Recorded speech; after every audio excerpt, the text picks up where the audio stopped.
160m 아래 바닥으로 떨어져 기계에 끼어 숨졌지만 죽음의 외주화를 검언 유착 의혹에 대해 집중적으로 물어봤습니다. 국민을 위한 일꾼으로 선택된 이들은 국가로부터 생명을 지키고 싶다고 절규했습니다. 반창고 자국으로 가득한 모든 의료진들이 연대하여 덕분에 감사합니다.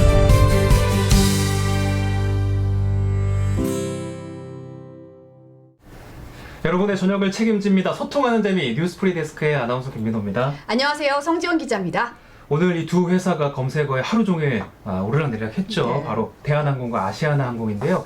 대한항공이 이제 아시아나항공을 인수하는 공식화하면서 아주 이 두 회사가 오늘 하루 종일 핫했습니다. 네네. 정부는 코로나19 때문에 항공업계가 좀 침체돼 있어서 불가피한 선택이었다고 밝혔는데요. 네.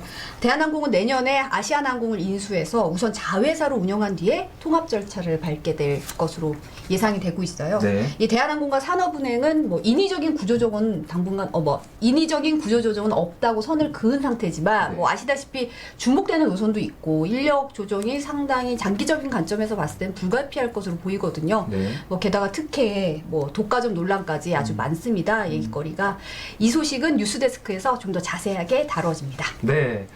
오늘 월요일인데 많은 분들 어떻게 보내고 계십니까? 네, 주말은 잘 보내셨나요? 네, 반갑습니다. 네. 박수빈님이 저 머리 잘랐다고 하는데 안 잘랐어요. 네. 머리가 좀 길었어요. 길었어요. 많이 길었어요, 네. 지금. 겨울이라 머리를 이제 좀 잘라야 기르고 돼요. 있대요. 네. 춥더라고요 요즘. 아까 유짬뽕님이 MBC가 지상파 중에 1등을 해야 된다고. 감사합니다. 감사합니다. 네. 이사나님이 저희 편성을 다 꿰고 계세요. 그러니까요. 네, 맞습니다. 직원이세요? 저희보다 더 잘하세요. 네, 내일과 수요일은 이제 프로야구 때문에 프로가 저희 한국 시리즈 1, 2차전 중계하거든요. 저희가. 그래서 저희는 사실 살짝 이틀을 네. 쉬게 될 것 같습니다. 많은 분들 아쉬워하실 거예요. 네, 목요일에 다시 만나요. 네, 이틀 쫙. 네. 네. 다들 오늘 식사도 하시고 또 아까 사모님은 틀어놓고 식사하신다고 하셨어요. 저희 방송이 딱 반찬으로 먹기 좋은 방송입니다. 네. 이쁜 척했나요, 헤르미온님? 성 기자님 오늘 죄송합니다. 스카프하고 나온 줄 알았다고. 네, 오고. 옷이에요. 우리 시청자분들이 옷에 정말 관심이 많으세요. 뭐 입고 나오면 저 가디건 한쪽 안 걸쳐있다 막 이러시는 적도 있고. 네네. 네, 어쨌든 관심 감사하고요. 네. 저희 첫 코너부터 한번 가보겠습니다.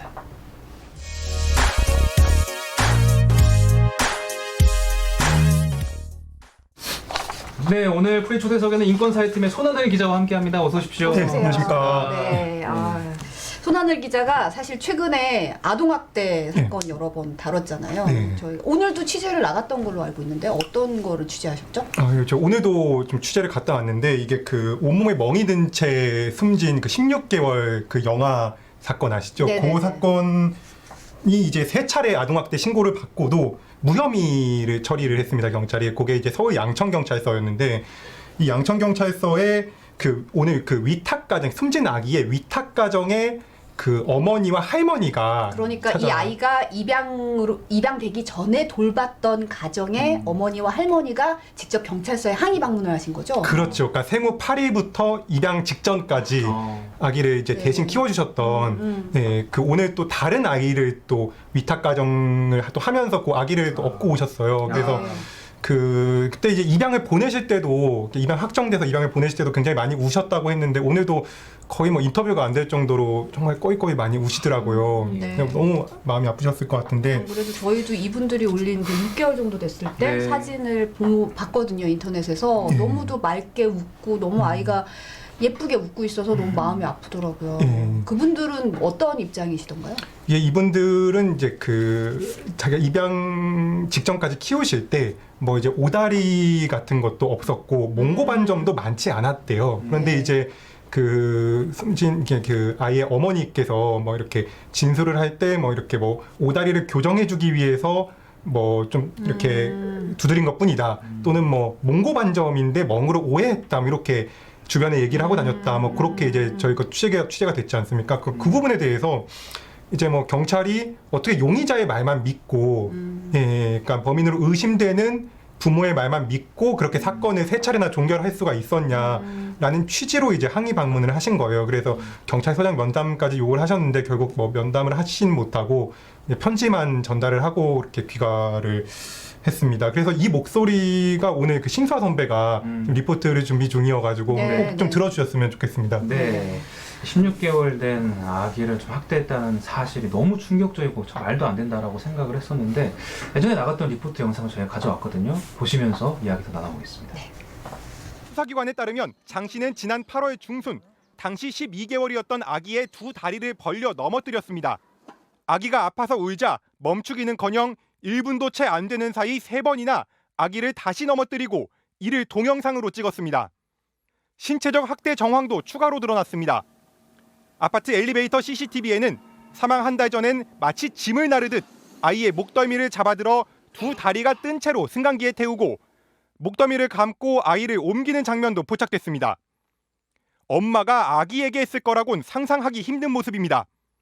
아기는 거치대에 올려놓은 상태로 장 씨는 거울을 보면서 머리를 정돈하기도 했습니다. 뜨거운 음식을 2, 3분 만에 먹여 아기가 고통스러워하며 울었다. 쇄골이 부러져 이미 깁스를 한 아기를 강하게 밀어 머리가 땅에 부딪혔다는 지인들의 증언도 나왔습니다. 또 지난 9월엔 입양기관에 전화해 화를 내도 아이가 밥을 잘 먹지 않아 불쌍하다는 생각조차 들지 않는다는 말도 했다고 합니다. 장 씨의 신체적 폭행은 최소 6차례, 방임은 최소 16차례라는 게 경찰의 조사 결과입니다.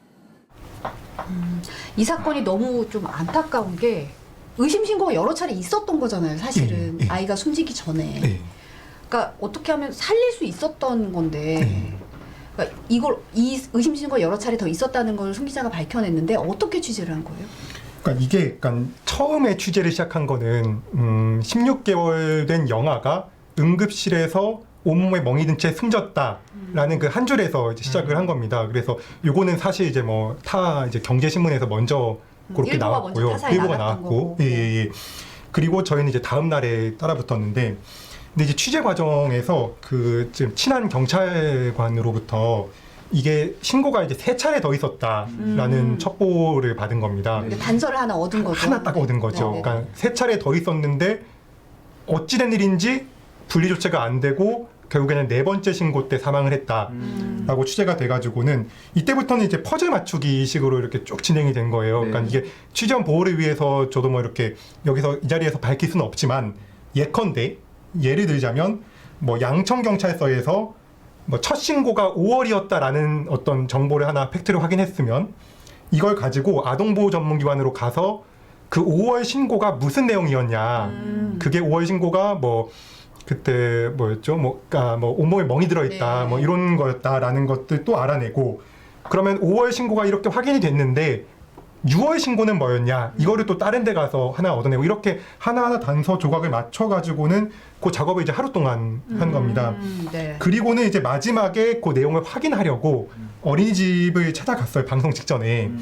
근데 이제 어린이집에서는 웬 낯선 취재진들이 막 와 있으니까 112에 신고를 하셨습니다. 아, 경찰에 신고를 했어요? 예, 그래서 아. 경찰이 출동을 했는데 저희가 뭐 사실 뭐 경찰에도 뭐 잘 설명을 하고 이게 어떤 이런 취재였다. 그리고 또 어린이집에서도 해명을 했어요. 어린이집에다가 또 뭐 아이가 죽었는데 죽음을 밝히고 싶다. 그리고 어린이집에서 진실을 알고 계신 것도 잘 알고 있다. 그래서 말씀을 듣고 싶어서 찾아왔다고 하니 어린이집에서도 좀 굉장히 공감을 결국에는 해주셨고. 근데 어린이집이 예. 그렇게 나올 수밖에 없었던 이유도 또 있었다면서요? 아까 이게 일부 매체에서 그 어린이집에서도 그러니까 학대를 이제 양부모가 했냐 어린이집에서 했냐를 두고 어린이집에서 학대를 했다라는 혐의를 경찰이 수사하고 있다라는 오보를 냈습니다. 그러니까 네. 통상적으로 보통 이렇게 뭐 어린이집에서 뭐 학대를 당했다 이런 뭐 뉴스가 심심찮게 저희가 뭐 보도를 전해드리고 뭐 그렇죠. 그런 일이 있잖아요, 가끔. 네. 이제 그래서 그런 오보가 나왔는데 사실 이제 지금에서야 말할 수 있는 거지만 이제 그 당시에는 저희가 첫날부터 이 어린이집에서 학대 의심되는 정황을 발견하고 3월 등원 당시부터 그 매일매일 사진을 찍어 놓습니다. 그러니까 아이가 오늘은 여기에 멍이 들었다, 여기에 멍이 들었다 이런 사진을 찍어 놓은 거를 다 취재를 했는데 이게 아동복지법상 그 아동 학대 신고자를 발설을 하지 못하게 돼 있거든요. 그래서 저희가 그 내용을 보도를 하지 않고 있었고 네네. 그리고 결국에는 이제 그렇게 마지막까지 어린이집에서는 분투를 하셨고 아이를 살리기 위해서 각고의 노력을 했는데 그 노력에 대해서 그런 식의 오보가 오니까 그렇죠. 또 많이 예. 힘드셨겠네요. 어떻게 네, 보면. 그러니까 안 그래도 정말 아기가 이제 숨진 것 자체가 굉장히 힘든데 그런 식으로 또 오보까지 나오고 하니까 그런 점에서 굉장히 좀 힘들어하셨고 이제 분투를 했는데도 관계기관이 좀 책임을 좀 다하지 못한 그런 예, 상황이었고요. 네. 그래서 나중에는 이제 어린이집에서 직접 그거에 대해서 여러 매체에 좀 이렇게 설명을 해주셨기 때문에 네, 저희도 뭐 네. 이 자리를 빌어서 뒤늦게 말씀을 드리자면 그런 식으로 어린이집에서 좀 노력을 많이 하셨다라는 네. 거를 좀 꼭 좀 전하고 싶습니다. 네. 듣다 보니까 정말 작은 단서부터 해가지고 퍼즐 맞추듯이 지금까지 오신 건데 정말 충격적인 거는 학대 동영상이 지금 존재한다는 거잖아요. 네. 이거 처음에 발견하셨을 때 어떠셨어요?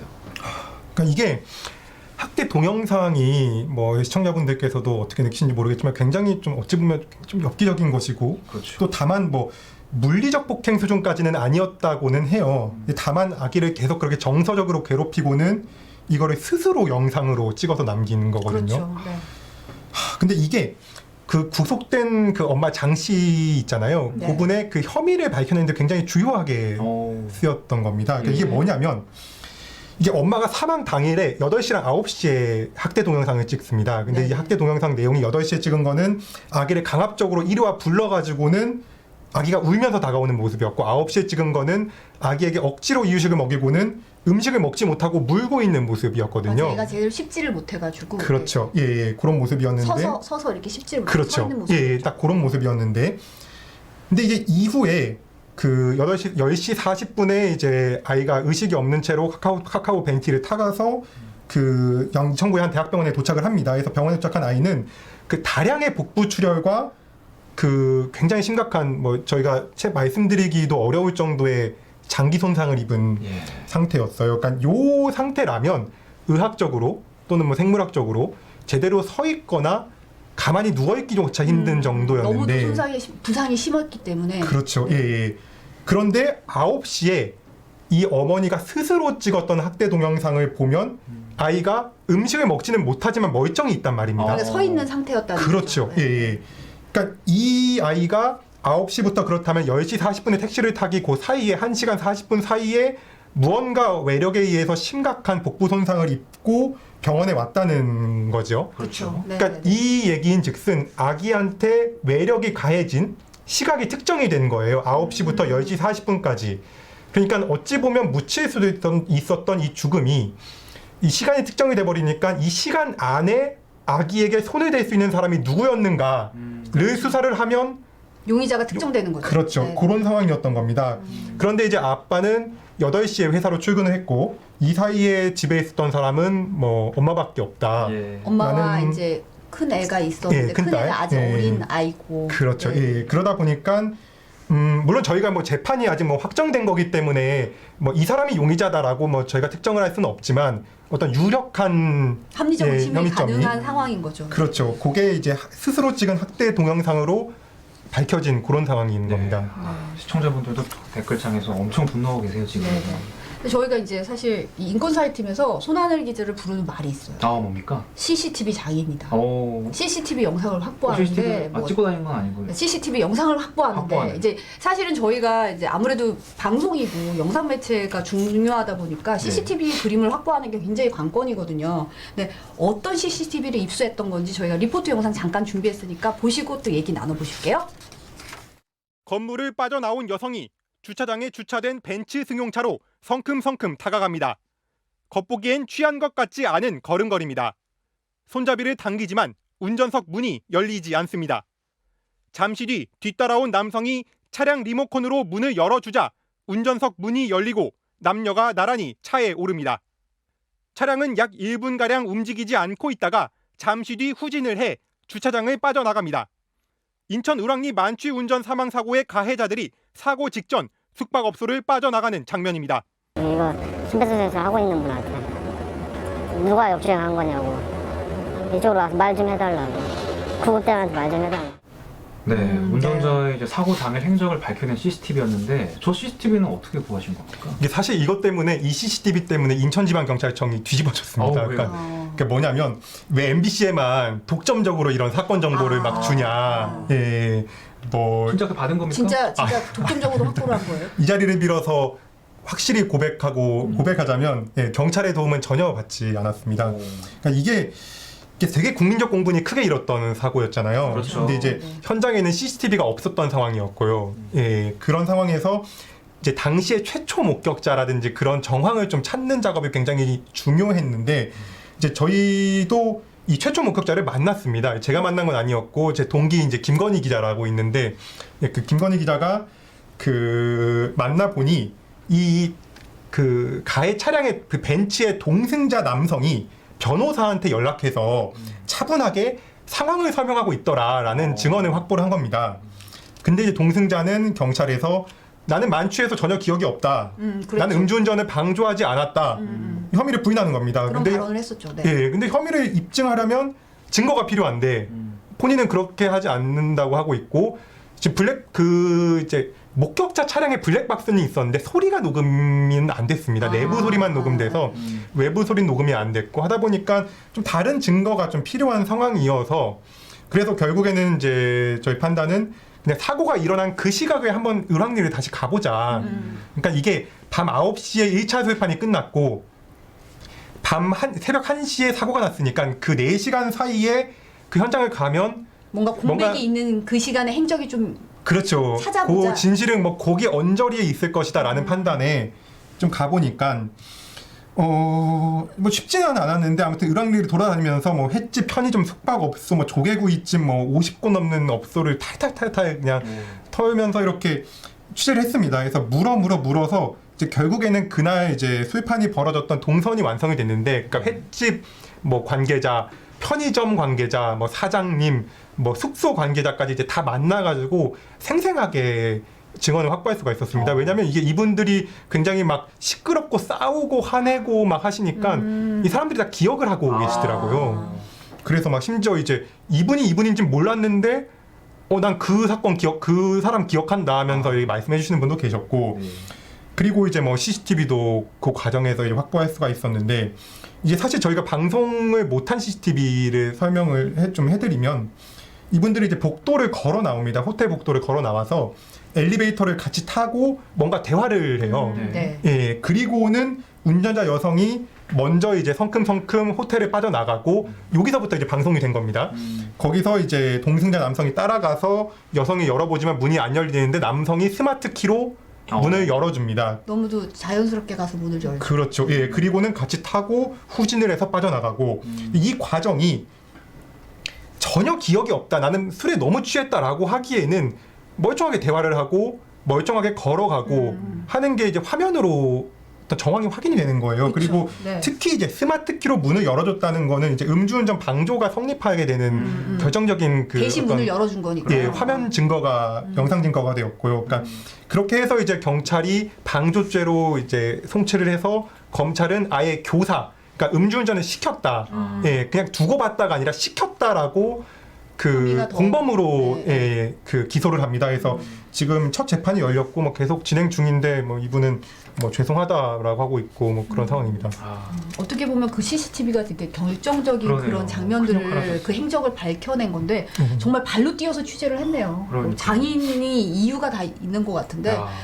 저도 사실 최근에 봤던 또 다른 리포트 중에 좀 기억에 남는 CCTV 영상이 있어서 잠깐만 다시 볼게요. 바구니에 신문을 가득 실은 할아버지의 오토바이가 골목을 빠져나옵니다. 두 발을 땅에 딛고 천천히 이동하는 모습입니다. 버거운 듯 잠시 쉬었다가 한 걸음, 다시 신문을 정리하고 한 걸음, 오토바이를 끌고 갑니다. 오토바이가 도로를 건너는 순간 뒤에서 승용차 한 대가 돌진합니다. 오토바이를 덮치고도 속도를 줄이지 않습니다. 신문지가 나뒹굴었고 사람들이 모여들었습니다. 오토바이를 받고 중앙분리대 화단을 받고 경계석을 받고 신호등 철조를 받고 그 충격으로 인해 차가 전복이 되다 보니까 세 딸의 아버지인 할아버지는 딸들에게 부담이 되고 싶지 않다며 2달 전부터 매일 새벽 신문을 배달했고 달마다 30만 원을 벌었습니다. 자녀들한테 부담 안 주고 싶어갖고 용돈 벌어서 이제 자식들한테 손 안 벌리고 이렇게 하신다고. MBC가 이 할아버지의 생전 모습을 확인해보니 매일 새벽이면 오토바이와 함께였습니다. 오토바이를 운전하는 대신 신문 배달을 위해 손수레처럼 이용했던 걸로 보입니다. 네.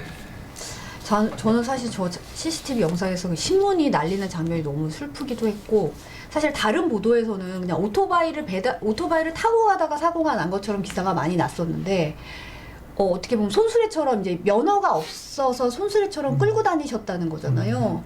어떻게 또 저거는 알게 된 건가요? 어떻게 저렇게 취재를 하게 된 건지 좀 궁금하더라고요. 그러니까 그게 그러니까 저희 그 MBC 보도본부 인권사회팀에서 그 사건 사고 기사를 다루는 원칙이 있어요. 그러니까 이게 뭐냐면, 그러니까 어떤 뭐 일부 뭐 방송국들은 이제 어떤 단순 교통사고여도 되게 소위 이제 저희가 그림이라고 하는데 뭐 이렇게 그렇죠. CCTV 네. 영상, 네. 뭐 제보 영상 이런 것들이 막 좋으면 그냥 막 이렇게 리포트를 막 하고 막 그런 식으로 네, 하는 회사도 있는데, 근데 사실 이제 저희 MBC 같은 경우는 단순 교통사고 기사는 좀 많이 지양을 하고 있어요. 그리고 이제 저희 인권사회 팀장님이 항상 강조하는 게, 우리는 사건 기사가 아니라 부고 기사를 써야 한다.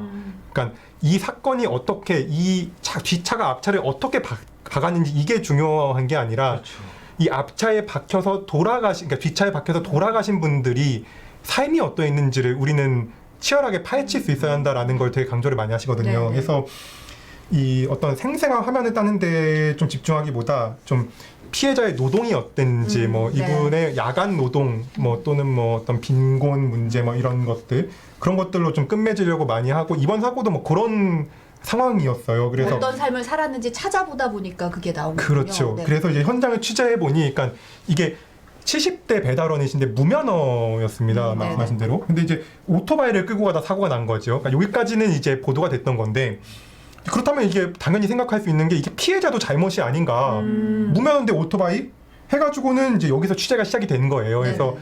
취재를 해 보니 그 동선에 따라서 이제 CCTV를 쭉쭉쭉쭉 파헤쳤고, 네네. 해보니까 이제 매일 새벽 1시면 빠짐없이 신문을 실은 오토바이를 싣고, 그 오토바이를 동력을 이용해서 신문을 운반하면서, 이제 당신께서는 이거를 이제 그 발을 땅에 딛고는 걸어가신 상황이었던 거예요. 몰고 간 게 아니라 그냥 이렇게 밀고 간 거군요, 동력으로. 그렇죠. 예, 처음에는 손수레를 이용했는데 이제 나 힘에 붙이니까 오토바이 동력을 이용해보자, 그런 상황이었고, 이제 그렇게 새벽마다 동네를 돌다가 차가운 바닥에서 생을 마감하신 건데, 이제 사연을 들어보니까 딸들에게 부담이 되고 싶지 않다면서, 예, 용돈벌이를 좀 내가 해보겠다면서 나셔서 매일 새벽마다 일해서 번 돈이 이제 한 달에 30만 원이더라고요. 그래서 네. 그런 부분들이 좀 CCTV로 확인된 그분의 삶이었고 해서, 뭐 그 이후에 뭐 이렇게 여러 시사 프로그램들에서 막 전화도 많이 오고 해서 어떤 더 그냥 단순한 사건 사고에 그치지 않고 좀 그렇게 했던 점이 기억에 많이 남습니다. 네. 네, 네. 많은 분들 칭찬을 쏟아내고 있습니다. 이준상님이 역시 MBC구나, 김보라님도 노력하는 MBC라고, 손하늘 기자의 그런 태도, 또 취재를 임하는 각오에 대해서 많은 분들이 칭찬을 남겨주시고 계신데요. 참 CCTV 이런 거 찾아내면은 그때 기분이 어때요? 정말 뭐 보물을 발견하는 듯한 그런 기분인가요? 그러니까 그게 제가 그 을왕리 음주운전 동승자를 취재하려고, 그 동승자가 이제 건설사 이사였거든요. 네. 그 건설사 앞에서 3일 동안 저희가 뻗치기라고 하는데, 그 3일 동안 이제 이제 뭐랄까 숙박 취재를 했어요. 제가 그분을 직접 만나서 진짜 모르셨냐 물어보고 싶어가지고 그렇게까지 했는데도 사실 만나지를 못했습니다. 이분이 네네. 출근을 안 하셔가지고. 네네. 그러니까 그렇게까지 알고 싶었던 어떤 그 진실이 사실 CCTV 하나로 이렇게 다 드러나더라고요. 이제 그 순간이 되게 허무했어요. 네. 뭐 기분 좋았다 이렇게보다는 그 진실을 딱 마주한 순간 마음이 굉장히 좀 힘들었군요. 그러니까 그게 제가 그토록 알고 싶었던 진실인데 막상 알고 나니까 되게 허무해요. 그러니까 이분이 이렇게 열어줬구나라는 거를 일단 확인하는 순간, 사실 이제 그 보도가 나가고 MBC 뉴스 손하늘입니다라고 하면 이제 막 보도국에서 잘했다, 고생했다 이렇게 하시는데, 그게 제가 되게 기쁘다 이게 아니라 이거였구나. 그러니까 내가 이렇게까지 알고 싶었던 그 진실이 이거였구나라는 거를 알면 되게 진실이 되게 엄중하고면서도 되게 허무하고 또 막 좀 착잡하고 그런 게 있어가지고 그럴 때가 많습니다. 네. 착잡한 마음이 여기까지 전해지네요. 네, 그러네요. 네. 사실은 뭐 기자들이 문과 출신 되게 많은데 손아래 기자 이력이 좀 독특한 편이거든요. 뭡니까? 보도국에서는 네. 과학고의 카이스트 출신의 공학도 출신의 기자예요. 그러니까 기자가 두 공대 남자를 모시고 제가 지금 진행을 하고 있는데 기자가 된 특별한 계기가 있어요. 그러니까 그게 그 학교에서 좀 많이 안 좋은 일이 있었는데, 네네. 예, 근데 이제 그 안 좋은 일을 취재를 하려고 그 이제 서울에서 많이 취재진들이 내려오셨어요. 그쵸, 그때 이제 네네. 저 같은 딱 막내 기자, 그다음에 선배 같은 고참 기자 이렇게 딱 많이 내려오셨는데 그때 이제 사실 뭐 어떤 학교 당국 또는 정부 당국에서는 좀 가리고 싶은 진실들이 좀 몇 개 있었나 봐요. 네네. 그래서 학보사의 좀 출입을 막고 마치 뭐 이런 어떤 뭐 어떤 경쟁과 관련된 문제였는데 그거를 어떤 좀 개인사 뭐 그런 문제로 좀 치열한 경쟁과 관련된 걸 좀 그냥 개인적인 걸로 개인사 좀 때문이라 그런 선택을 했다 그렇게 좀 좀 그렇게 평가하고 막 그런 일들이 있었는데 이제 그 때문에 이제 학교에서는 소위 어떤 뭐 마사지라고 하잖아요. 네네. 그런 좀 그런 걸 하려고 학보사의 출입을 막고 이제 그 어떤 기성 기자들만 들어오게 하려고 했는데 이제 학보사의 출입을 막으니까 이제 선배들이 생판 모르는 선배들이 이렇게 오셔가지고는 막 항의를 해주시는 거예요. 왜 학생 기자들의 출입을 막냐? 학생 기자 막을 거면 차라리 학생 기자를 들여보내고 우리 방송국들이 출입을 안 하겠다. 이렇게까지 싸워주셔서 결국에는 그 학교 브리핑장에 그 학생 기자였던 제가 출입을 할 수가 있었어요. 그러니까 그거를 보면서 아 약간 뭐 기자 정신이라는 게 이런 거구나. 예, 뭐 그분 혹시 MBC 기자였나요? 그분이 사실 MBC 선배였어요. 정말요? 그래서 사실 그분을 꼭 찾고 싶은데 여기 입사해가지고 예. MBC 누구였는지는 기억이 안 나요? 예, 그러니까 노트북에 이렇게 MBC 뉴스라는 게 그래요? 있었고 그분이 이제 딱 나중에 기자실 찾아가서 감사합니다라고 하니까 아, 당연히 학생 기자를 출입해야지 우리가 할 일 한 거다 감사할 일도 아니다라고 하면서 호련히 떠나시더라고요. 예, 그분이 혹시 노재필 기자 아니었습니까? 아닌 걸로. 노 선배는 아니었습니다. 헷갈릴 수가 없죠. 예. 네, 노재필 기자 오늘 네 이렇게라도 출연을 이렇게 이름으로만 출연을 하네요. 네. 네. 오늘 손아래 기자 나와서 많은 얘기 들려주셔서 감사하고요. 다음에 또 좋은 취재를 또 볼게요. 네. 항상 감사합니다. 응원합니다. 고맙습니다. 감사합니다. 노대필 선배 화이팅입니다. 저희는 목요일날 다시 찾아오겠습니다. 네, 감사합니다. 감사합니다.